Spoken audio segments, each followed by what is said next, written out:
Hello, everyone. Welcome to The Writing Life. I'm Stephen W. Long, and honestly so pleased today to have author Peggy Lutz with us.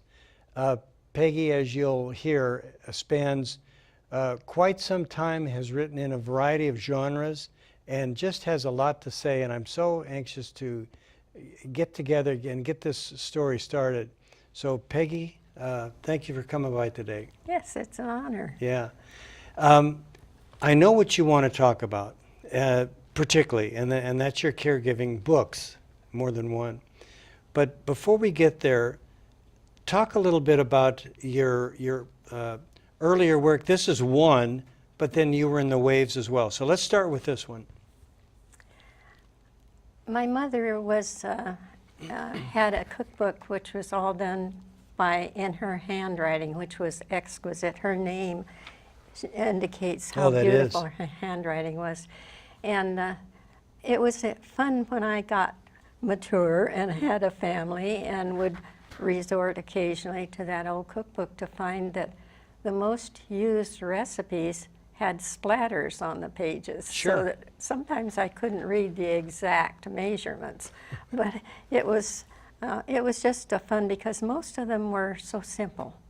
And I have an eggless, she had an eggless cookie recipe. Okay. Well, you know, things like that came on during the Depression and during her marriage were indicated in this collection, in this cookbook. And I had that published. I edited it. I made comments about life in Portland, where I grew up. And when I had it published, I sent it to Myron Frank and the big department store on 3rd, 4th, and Morrison. And they accepted it and sold many, many copies of this cookbook. So, and is this your mother on the cover? Yes, it is. That's my mother. She is lovely. She was had a 23-inch waist. And I can't even remember that measurement myself, but she was a very, very ladylike person. Yes. And so I'm judging by the clothing and the hairdo and so on. Is that late 1800s? It is. I'm sure it's one of her. She was born in 1895, and so it was probably the early 1900s. Early 1900s. Sure. Yes. Probably around the time she was getting married. All the ladies did their hair the same way. They all wore big bows in their hair, and they all dressed pretty much the same way. No ankles showing. Right, right. And that was what, a Victorian influence? Or? Yes. Okay. And is this a cookbook with commentary? It is. Okay. It is. And still available, I imagine. Well, I have 6 or 8 copies left, I think is all now. Okay. And so they're in my inventory at home, and they are available. Actually, I would sell a few of them. I'm going to hang on to a couple or 3. Right, right. Well, let's move on to your time in the Waves, because there's 2 books. In fact, I'm going to pick these up here. Talk a little bit about the experience that you had and what motivated you, and then where you wound up. I think that's really interesting. Well, this one is about 16 ladies who were in the Waves, in the service. They were in all 4 branches of the service, and I was able to get their stories by networking. And I went from Montana to New Jersey, to Florida, to North Carolina, to South Carolina, to Wisconsin, and back to California, and back to Oregon. And I have covered 11 states to get these 16 stories. Mm-hmm. But these ladies now have all passed away. Sure. And their stories, which they submitted to me, on the honor system, they submitted their photographs also. And it was so moving because they were so excited to be heard. This was 2005, and we military women veterans weren't very much talked about yet. It's been this past 10 years that we have had a place in veterans conversations. But Well, I didn't know that, and I'm glad to hear it. As you were speaking, I was thinking, yes, women in the military now are recognized, but I don't know that. yes. So you're saying that they were from World War II as well? Exactly. We went into gray right after we were discharged in 47, all of us who got out at the same time. And these ladies, they were so thrilled to have a place to record their stories. Of course. And they got them back to me just perfect. And I told them that I wouldn't change anything that they had written, so to please get them as accurate and as well written as they could. And they did. And I got this all done, sealed, signed, and delivered in 6 weeks. My gosh. Because we were anxious. And I did it in October. I came out with this book in October of 2005. And I immediately sent them a copy, complimentary copy, and then I said, take this book. And this was coming up toward Veterans Day. Mm-hmm. And I said, take this book to your local newspaper and tell them this is your story and see what happens. My word, I got the most wonderful collection of full front page tear sheets. Really? From about 8 or 9 of them. And I got little blurbs from Oregon, from her newspaper. But they put these women in color on the front page. And there's Great. one of these ladies who the 3 sisters all went in to different branches. And their brother, their own brother, also went into the Air Force. Mm-hmm. So there's the whole family, all 4 members were veterans, and we got the picture of the 3 sisters in color. Oh, that's great. Yeah, and the women were so thrilled to have their stories told. Some of them actually left word with the family that when they passed, they wanted me to be notified. Oh, And good. so I do have accurate record of some of their passings, but I am out of touch with some of the other ones. I just don't know whether they're still alive or not. I just have to say no contact. Yeah, but you know really how important this is. It's a treasure that you captured before it was too late. Thank you. That's exactly what my feeling is, that I honor the fact that I was able to capture their story for their family. And one lady bought 36 copies. Oh, okay. She was so thrilled that I said, what are you doing, Genevieve? Are you standing on the street corner handing these out? Because it was, she had a large family, cousins, aunts, uncles, Mm-hmm. all of them got a copy of her story. Mm-hmm. But she said that she took one to the Library of Congress. She was living in New Jersey. Oh, good. And said that she had placed one in the Library of Congress. I don't know whether it ever happened, but anyway. Well, I suspect so. it Well, was- if your book is copyrighted, then they have one. yes, Yeah. it is. And you said that this is important for their families, but you know what? It's important for my family. And I'm It's thinking about history. my grandkids, my granddaughters, and that maybe how things have changed, maybe how they haven't, maybe stepping up, what you can do with commitment. Mm-hmm.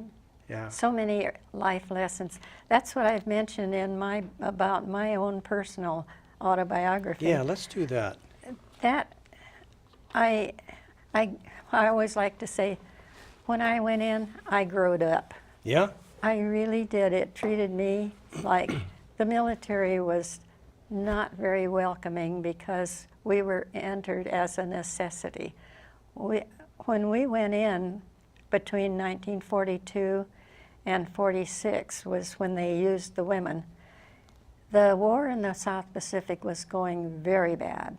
43 was a terrible year. They lost so many men and so much equipment and so many planes and things like that, that the United States was just on overdrive trying to keep up.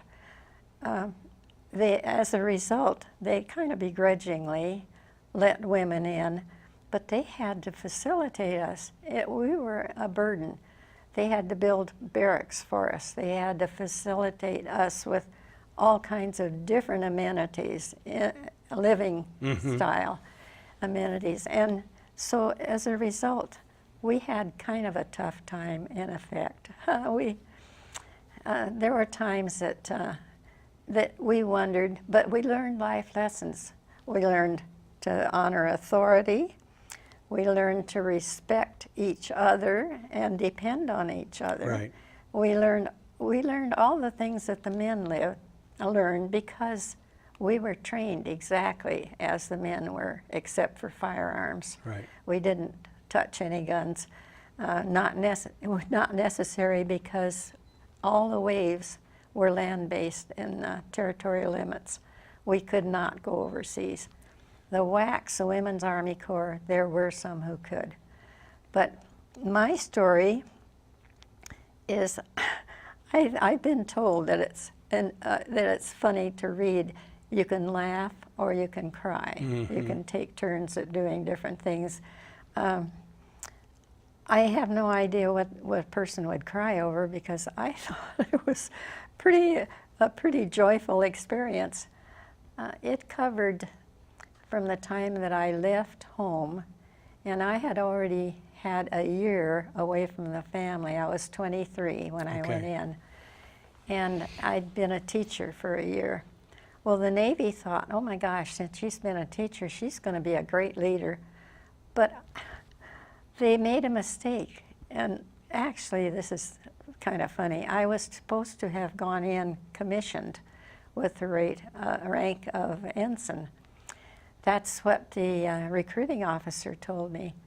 And he said, and you're going to have a nice dining room with those recruiting white cloths on the officers. table. Yeah. And well, what he was thinking was, I have a college degree. Right. And therefore, I'm qualified for OCS.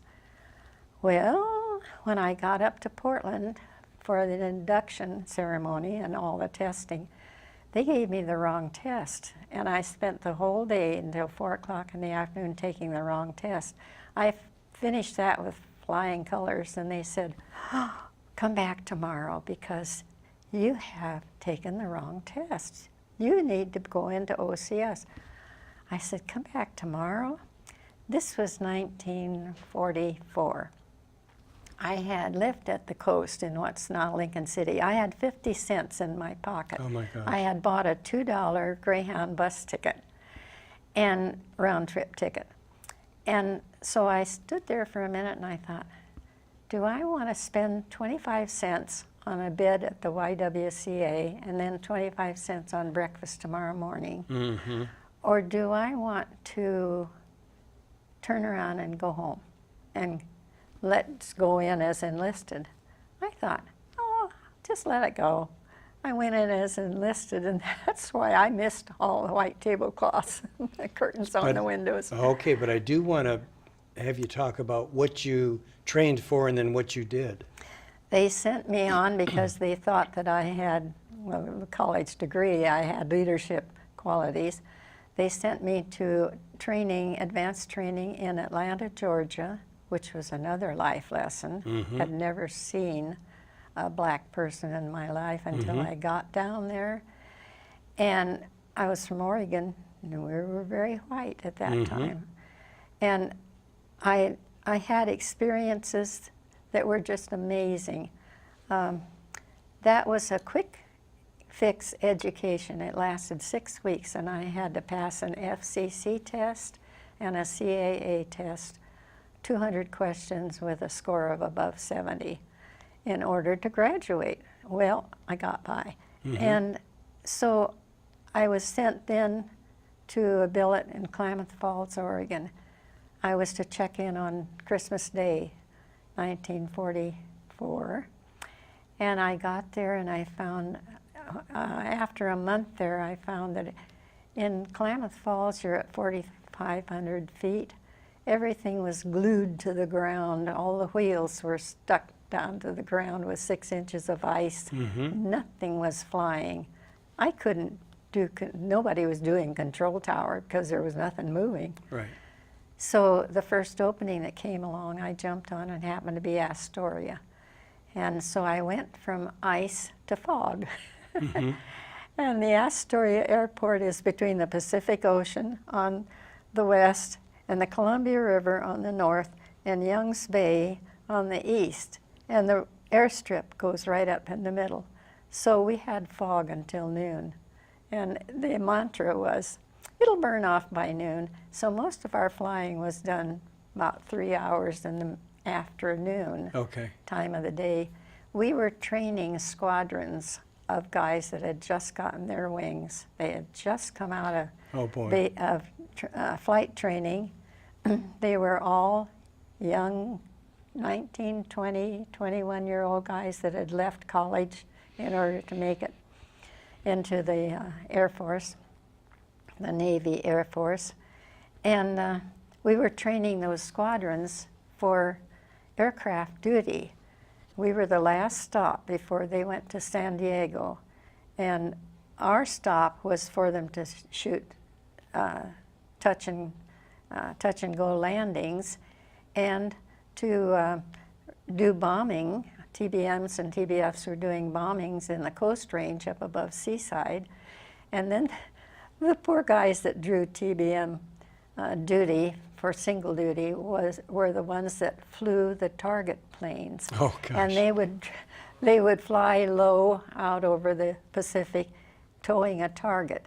And that was the target that was getting strafed by these inexperienced pilots.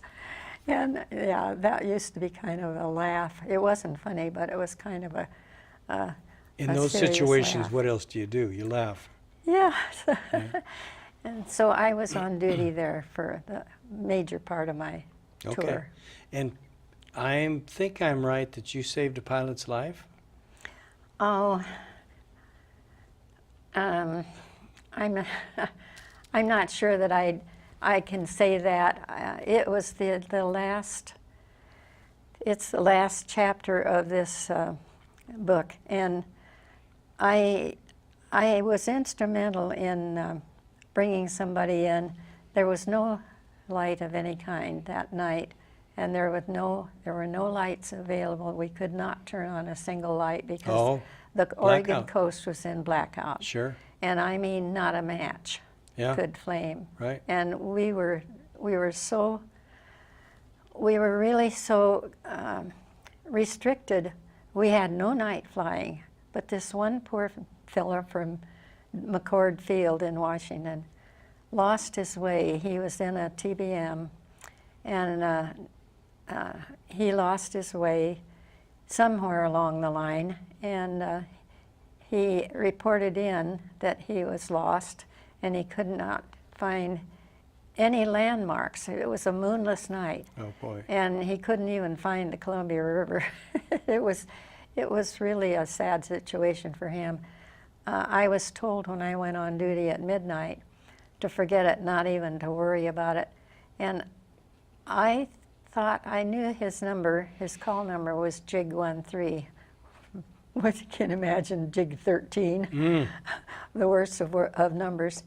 And I thought about it, and then the more I thought, the more I turned up the volume on the scanning, and I got just some crackle, and I worked, and I annotated every moment, every transmission by the moment, and we went on from 12:25 and he was to be out of fuel at 12:30. That was the estimated when he left DTA. And we went on through 12:25, 12:30, 12:40, and his voice kept getting a little louder, just a little louder. And so I got the duty officer up and got him out on the catwalk outside. We didn't have radar at that point. We had the beam, and it was like this. And if you could pick up somewhere that our code number, our Morse code number, then you would fly in And as you got closer to the beam, it would get louder and louder. And he finally picked up a beam.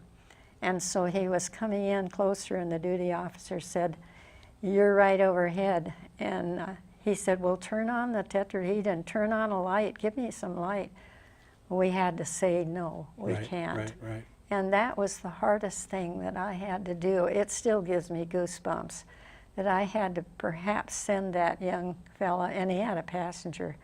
I had to tell him, no, we couldn't turn a light on. Moonless night, it was as black as the inside of your hat. Mm-hmm. However, the duty officer kind of guided him, and I gave him all of the facts and the statistics about landing on our field. And he came down, and I had to tell him that he was coming in a little high. And I didn't get a response, but his voice by that time was so tight. It was so high. Sure. And I saw his running lights as he hit the runway, and I saw the running lights go like that, and they went out. He had hit the pavement at the very moment he was on his last drop of fuel. And so we sent the Jeep out to bring him in. And make a long story a little shorter. I stayed on until 8 o'clock. My duty ended at 8 o'clock. And this young fella, this pilot, came into the operations office downstairs to lodge his flight plan to return home. I'm sure he hated to go back. I'm sure he was dreading it, but he had to. So I stuck around. I went downstairs to see if I could speak to him. I wanted to just, tell him who I was and give him a hand. And he didn't turn around, so I went back upstairs and watched for him to take off. His voice was very calm and very low when he took off. Yeah. And it was like I say, I can get goosebumps from it even to this day. Well, I think I did too. Peggy, I don't want to run out of time before we get to talk about your other area that you write in, and this is caregiving. Can you talk a little bit about that and what brought you to that? My husband did before he died.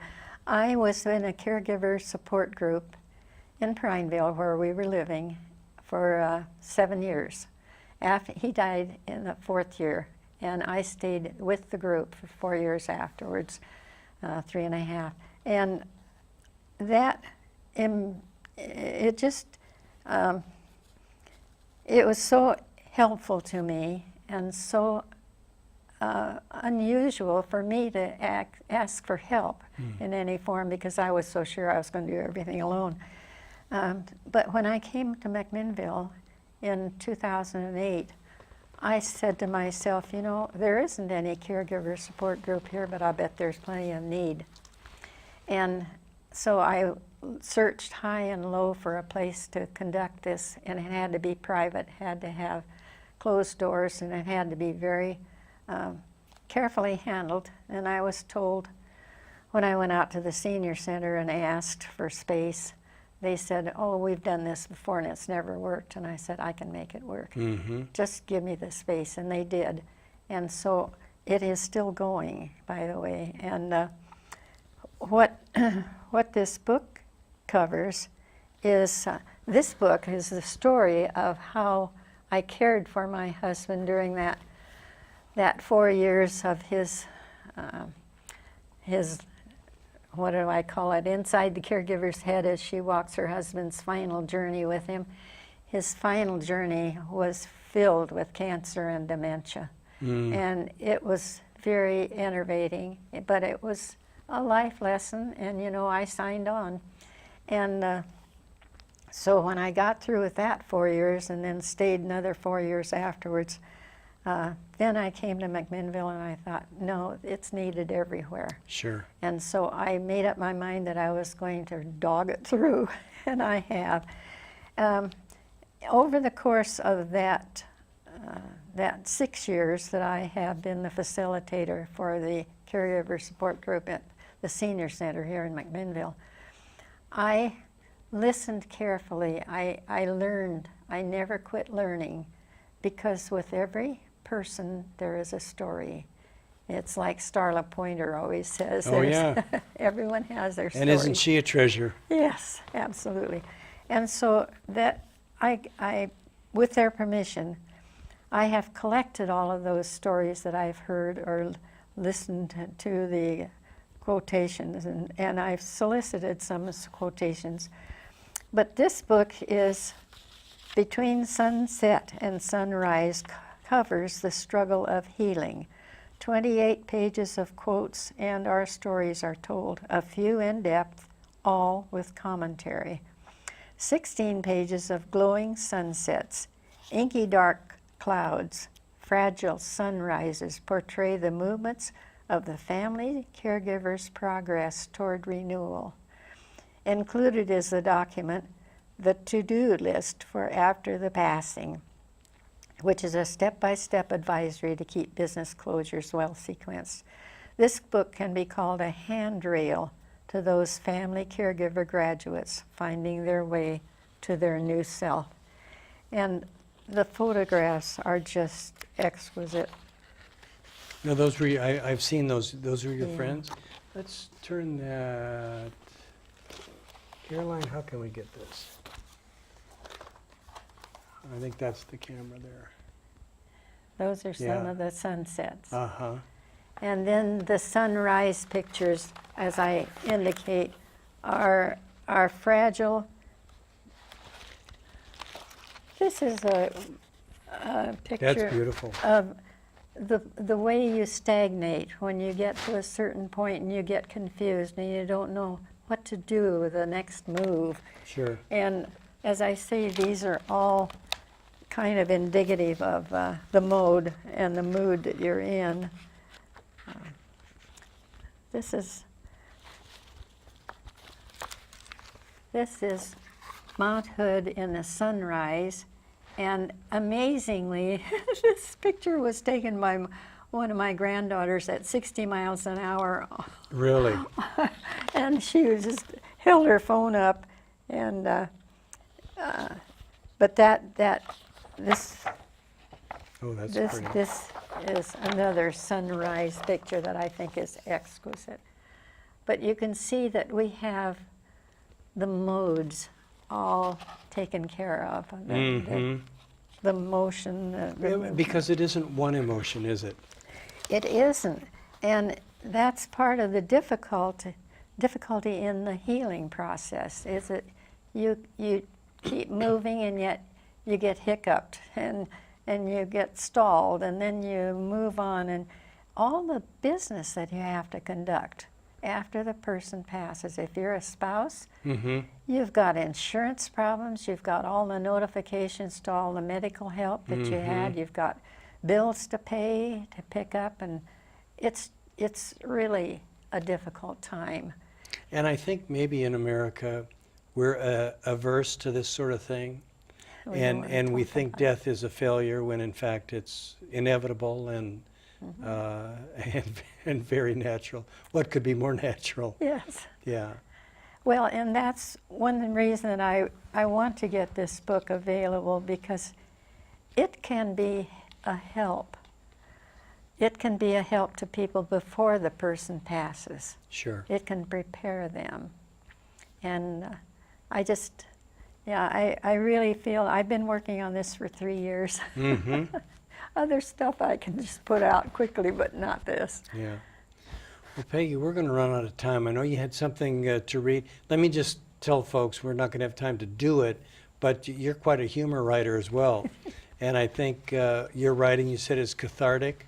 Yes, it is. When something irritates you, you kind of compose that in your head. And you know what? Let's go ahead and do your little paragraph there. Okay. Yeah. Excuse me. In our culture, libraries house written words which are stimulants, provide opinion, offer knowledge, history, wisdom. Libraries are to be funded and left alone, along with public radio and TV. Words, whether written or spoken, form us into who we are from infant to adult. They propel us from thought to action. The printed word must be left alone. Probably no better place to leave this. Thank you, Peggy, so much. Thank you. Come back sometime and we'll Oh. finish up. We'll do some more. We'll talk about whether or not my book has sold. Oh, I'm sure it will. Okay. Folks, that's it for today. Thank you for watching The Writing Life. I'm Stephen W. Long. If you'd like to contact me, that's easy, stephenwlong.com. Suggestions for topics or guests or whatever. And just nice to hear from you. So see you next time. Thanks. And thank you, Peggy.